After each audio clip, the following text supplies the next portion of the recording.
হোজাই বন বিভাগৰ অভিযানত জব্দ বৃহৎ পৰিমাণৰ চোৰাং চেগুন কাঠৰ কুন্দা।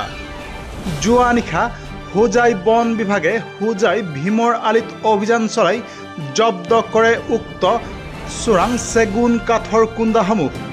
অভিযানকালত লগতে বন বিভাগে জব্দ কৰে কাঠৰ কুন্দাসমূহ সৰবৰাহত ব্যৱহাৰ কৰা AS31C0754 নম্বৰৰ এখন টাটা মোবাইল বাহন।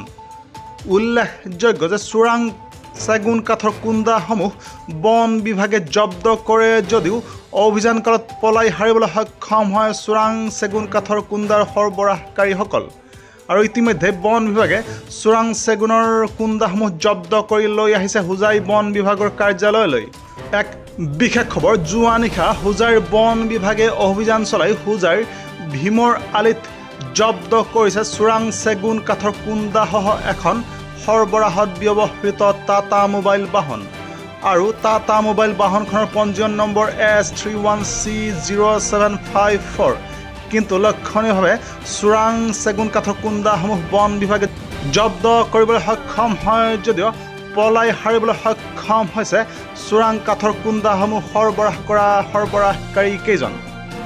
হোজাইৰ পৰা বীৰেন্দ্ৰ ঠাকুৰৰ সহযোগত Hemanta Sarma report, news time 3।